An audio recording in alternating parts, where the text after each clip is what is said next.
Just got here, guys, to Isleta Resort and Casino, about 15 minutes south of where I was a couple days ago. And just trying to be as low-key as possible, to be honest, and not get kicked out. Still trying to film, get some hands for you. But 1-3, I think there's just one table going on. It's kind of early. It's like 4:30, 5 o'clock. But yeah, there's a game. If there's a game, then I'm in it. I'm ready to play. So new location, see if we get some good hands for you guys, and let's do it. It takes us about an hour to get started playing because at this casino, the games don't really start till later on in the afternoon. And it was a Wednesday, so things were a little slower at this time. So the first few hands we're about to go over, we're five-handed. We're on the button straddle with 10-4 clubs. The guy to my right raises 20. I make the call, and one other person makes the call. So 3 ways to a flop. And it comes Jack 8-3 with 2 hearts. We completely miss everything, but when it checks to me, it's a definitely better board for me than it is the initial aggressor. So we throw out a bet, we make it 15. They both make the call, so definitely not the result we were looking for, especially when the turn comes, the 3 of clubs. They check to me again, and I'm kind of just over it, ready to move on to the next hand, so I check back. The river comes, and it's a 4 of spades. So we have a little bit of showdown value now, and when it checks to us for a 3rd time, we just decide to check back. We show our pair of 4s, and it's good. The guy closing the action pre-flop said he had ace-king offsuit, and ace-king closing the action should have been a 3-bet like 100% of the time. And the original aggressor said he had 10-9 of hearts, so he had open-ended straight flush draw on the flop. In my head, I'm like, what are you guys doing not betting, raising? I mean, that's just insane to me. I don't know. What do you guys think? So a complete 180 of what we're used to last vlog, but it's okay. We're rolling with it. This hand, about 10 minutes goes by. We're in the big blind with pocket kings. There's one limper for 3. The small blind raises to 11. We're next to act. We're going to bump it up. We make it 30.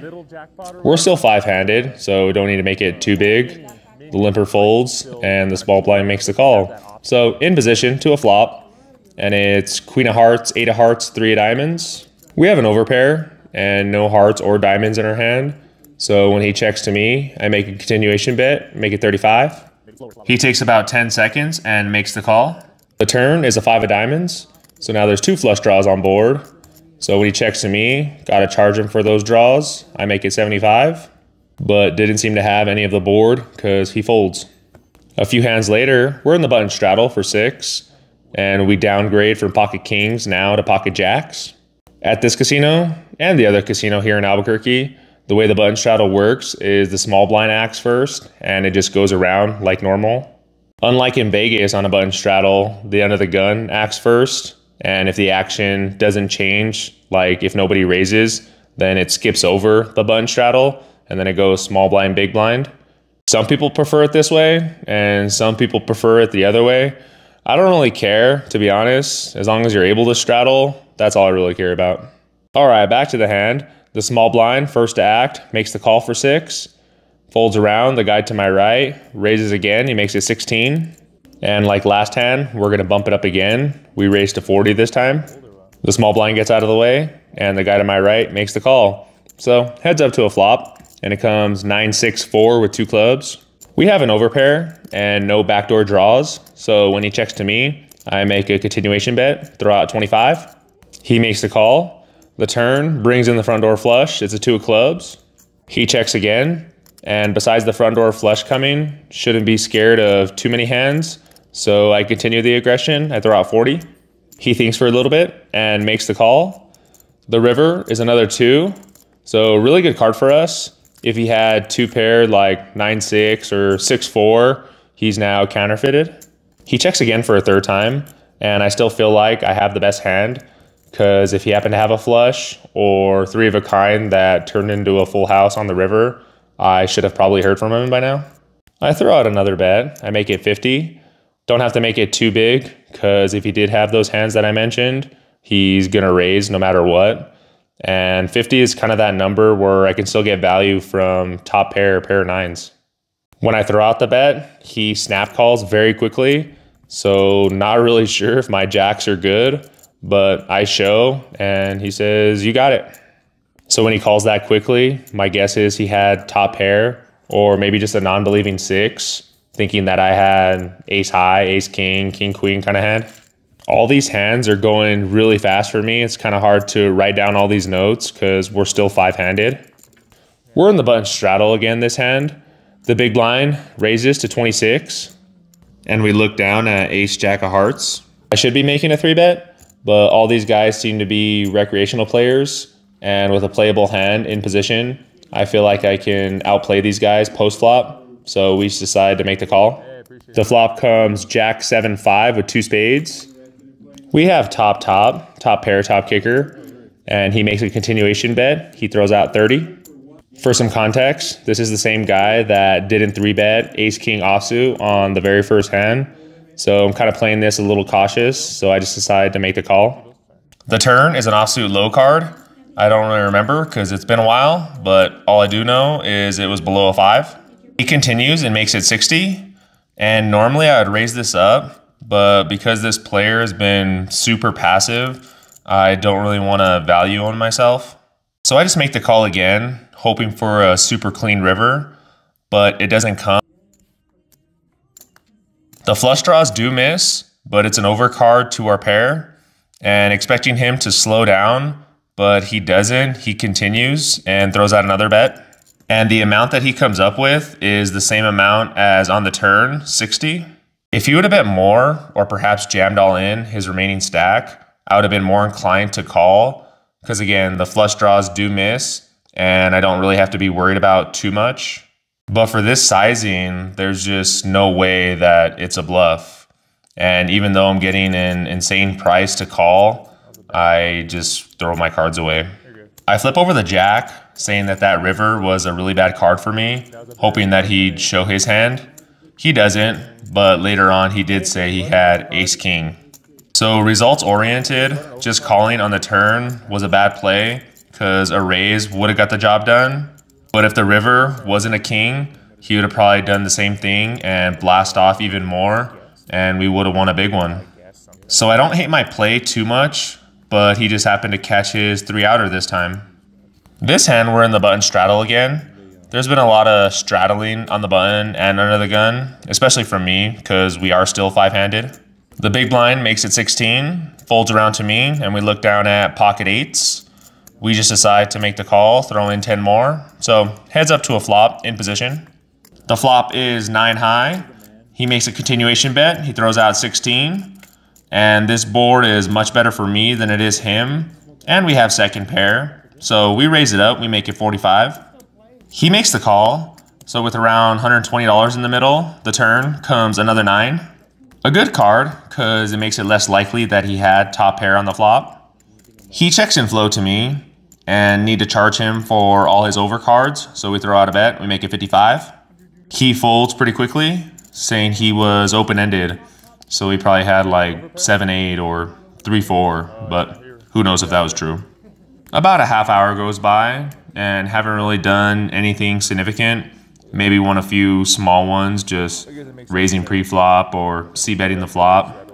The button straddle is on again. We're in the big blind with pocket queens. I raise it up, make it 21. The guy to my direct left in the under the gun makes it 40. It folds around to me, and haven't really seen this guy getting too out of line, so we just decide to take the lower variance route and smooth call.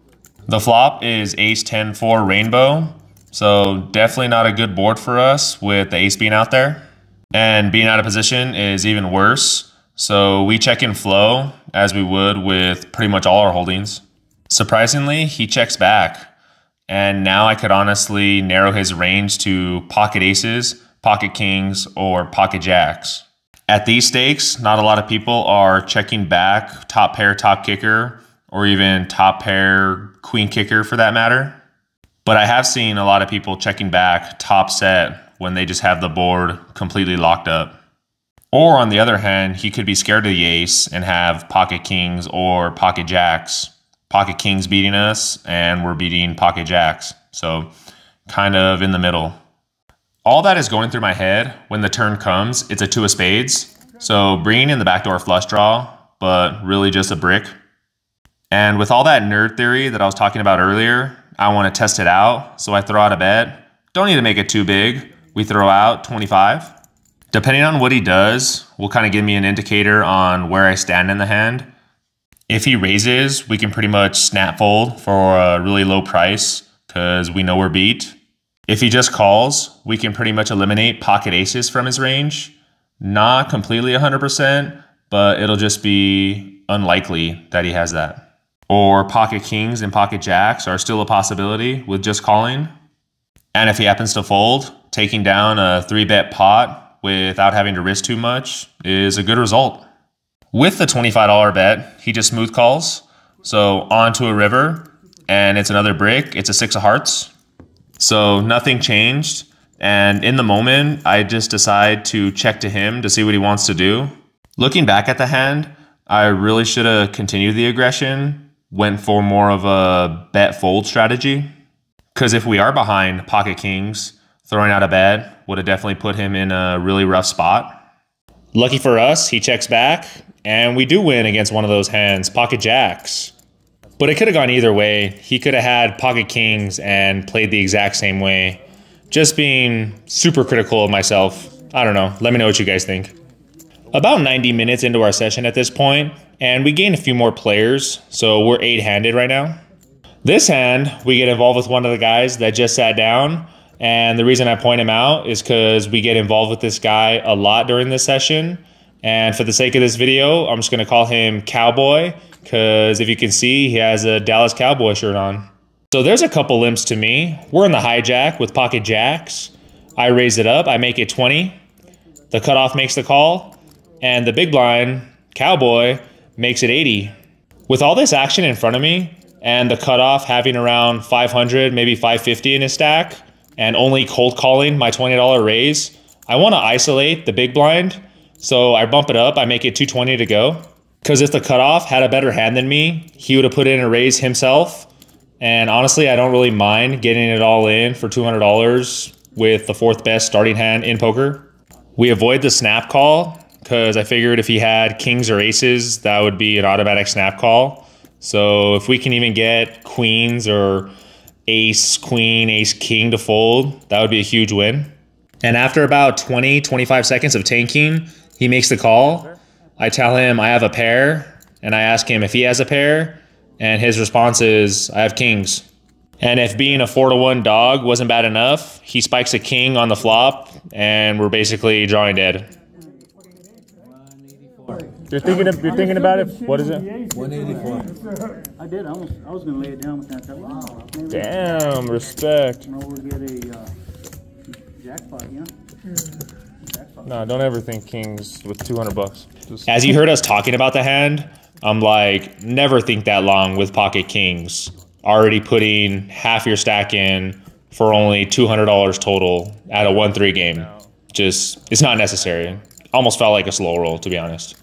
But we're moving on. We top off that $200 we just lost and add it to our stack. So we're in the game now for $1,200. The next hand we get involved in, we have the same hand, pocket jacks, this time in the small blind. CowBoy in middle position, limps for 3.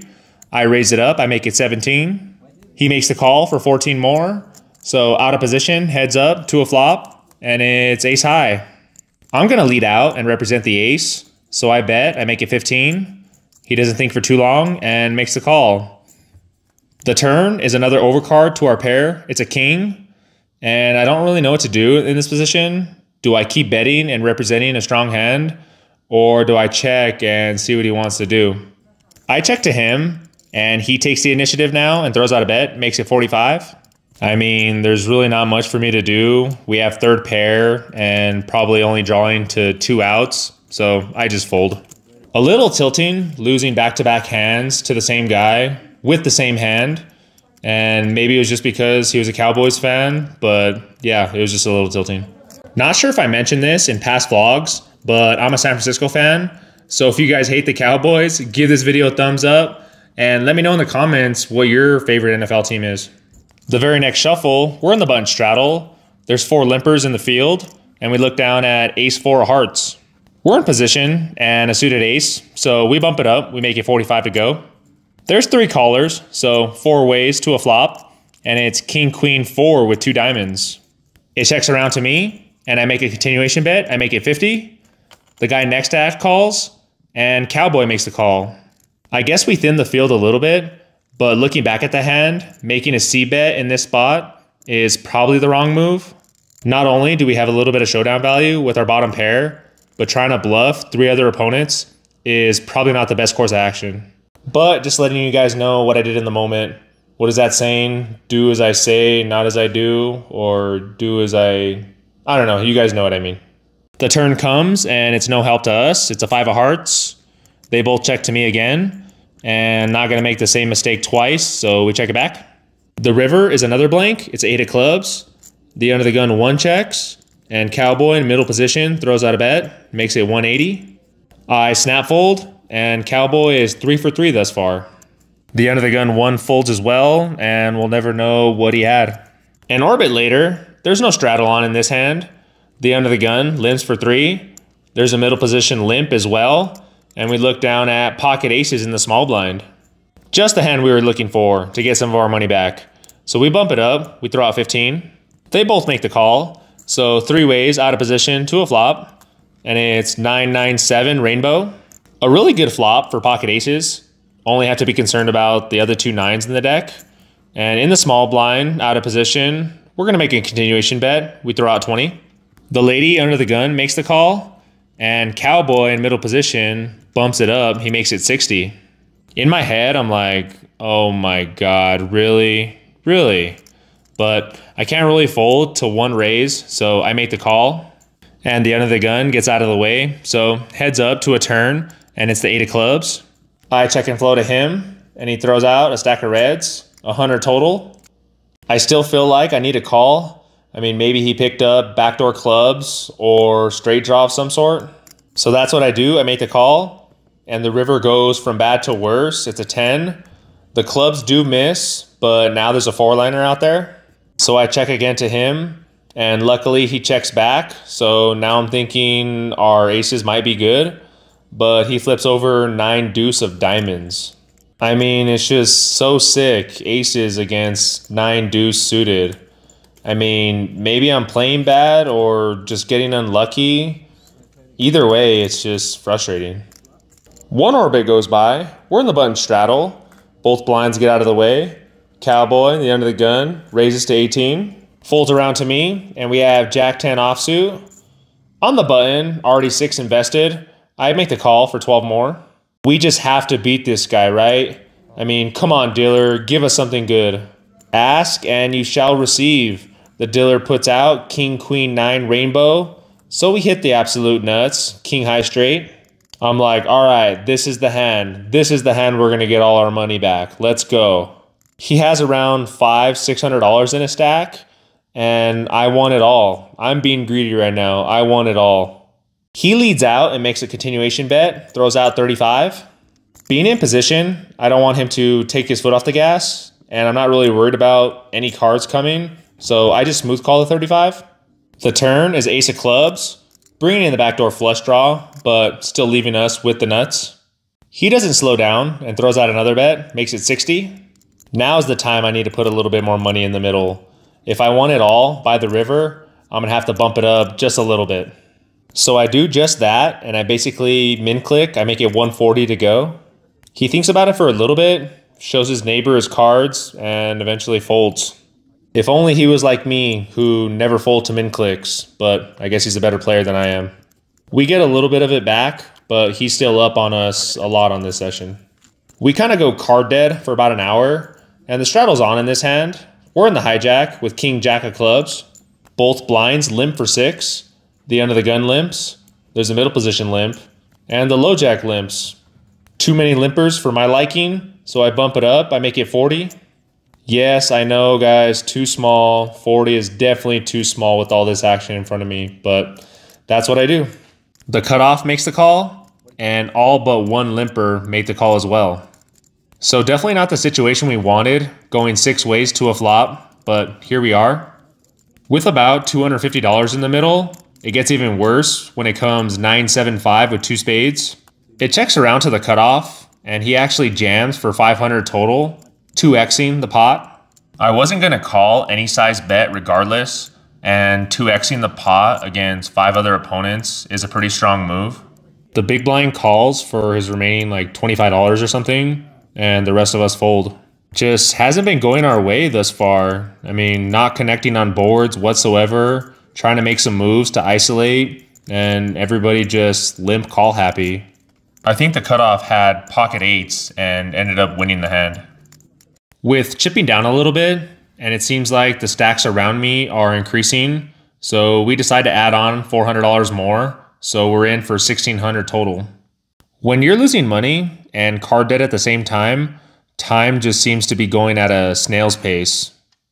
So another half hour goes by until this next hand, and we're into the under the gun 2 with King Jack offsuit. Also, pause the poker for a second. At this casino, it's actually 10-handed. So a little different than most casinos out there. Just so you guys know, but back at it. There's an under the gun straddle to 6, and we've tried everything to this point. So we're gonna pull out all the stops and we're gonna limp for 6. And everybody pretty much feels the same way because it's almost a family pot. So a lot of ways to a flop, and it's Queen 7-2 all clubs. It checks to me. And we have the king of clubs, so second nut flush draw. So we throw out a bet, we make it 10. There's one caller, so heads up to a turn, and it's the 3 of clubs. Loving the board, but it's gonna be hard to get paid. So we check to him, and he checks back. The river is a blank, so we're still sitting with the second nuts, and I can't have it go check, check. So I throw out a bet, make it 25. And to my surprise, he raises to 100. And maybe this is just a frustration play, but I make the call, and sure enough, he shows ace-6 offsuit with the ace of clubs. And we lose another significant pot. I don't know, maybe it's just not my night. Down hundreds and doesn't seem to be getting any better. Regardless, we push on, hoping to get something going with this next hand. We're in the hijack with ace-jack offsuit. The button straddle is on. The under the gun limps for 6. Folds to me, I raise it to 25. The button and the limper call. So 3 ways to a flop, and it comes king, king, jack, rainbow. It's kind of how the night has been going, getting those mediocre flops where you're not loving it, but not really hating it either. Because we do connect, hitting our jack, but only really have to be worried about the king. But there's 2 out there, so just less likely that either of them have a king.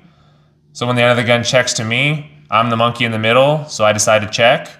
And the button checks as well. So checks around to a turn, and it's the 10 of clubs. The board is a little bit more connected now. The backdoor flush draw comes in, ace queen and queen 9 for a straight, and a few more 2-pair combinations. The under the gun checks to me, and I kind of want to see where I'm at, so I throw out a feeler bet, throw out 20. They both make the call. And I feel like if I was behind, I would have heard by now from one of them. So just really looking for a clean river, but the river is not clean, but we don't really hate it either. It's a queen of diamonds. So we improve to the nut straight. The board's still super connected, but no flush draws, just obvious full houses are out there. The under the gun checks for a 3rd time. And I think the best play is to check and hope the button throws out some money. He's been a super splashy player thus far, and this time again, he doesn't disappoint. He throws out a bet, he makes it 35. Expecting the under the gun to get out of the way, but he tanks for about 15 seconds and makes the call. I think folding and calling are just out of the question. Folding because we have the nut straight. And just smooth calling is out of the question because I feel if the under the gun had a boat, he would have raised. And I just think the button is just full of it. So based on my opponents and just the way the hand played out, I decided to raise. I make it 120 to go. Definitely hoping to not see another raise because I'd probably flip the table over, to be honest. But it doesn't come to that because they both fold. Just going off on my read on the situation, positions and player dependent. But not gonna lie, my heart was still pounding in my chest just because how the session's been going. But super glad the chips are being shipped our way, and maybe this is the start of our comeback. Trying to build on that momentum from the last hand, but we go card dead again for an hour and a half. I don't think we see an ace or a face card the entire time. Until this hand we get involved in. There's a button straddle. We're in the cutoff with ace 10 of clubs. There's 3 limps to me, and we're gonna raise it up. We make it 25. There's 4 callers, the button, the small blind, the under the gun, and middle position. So 5 ways to a flop, and it comes ace, king, queen with 2 spades. Top pair, gut shot straight draw, but super connected board. It checks to me, and I think there's merit for both checking and putting out a c-bet. We can definitely be behind against king, queen, jack 10, or even ace jack for that matter. But I think we have to deny equity from all their pair plus straight draws, their flush draws. So we do throw out a c-bet. We make it 25. Same bet as the pre-flop raise. Super small in relation to the pot. And I guess we don't learn our lesson betting into multiple opponents because we get instantly punished by the button he raises to 100. A super splashy player, as I mentioned before in the last hand. So I don't completely rule out that he's ahead. He can definitely be doing this with pair plus flush draw like ace something of spades. But some alarm bells are ringing. And when it folds to me, maybe this is a frustration play, but I make the call. I am beating flush draws and pair plus straight draws, but I'm beating absolutely nothing that he's raising for value. So not a lot of things going for us, being out of position, and this player covers us who isn't afraid to put in all his money. So not loving the situation, not really knowing what I want to see on the turn until it comes and it's an offsuit jack. So we hit the best card that we can possibly see, and now we're hoping that he has 2 pair, a set, or even a smaller straight. Even though this player is super splashy, he's definitely not an idiot, and if I check, he's gonna check back like 100% of the time, and we can't let that happen. So I lead out, I go big, I make it 200. He doesn't think for too long and ends up making the call. So now we're begging the dealer, no spade, and do not pair the board. Come on, one time. We get our wish, and it's an offsuit 3, and there's really not even a pot size bet left behind.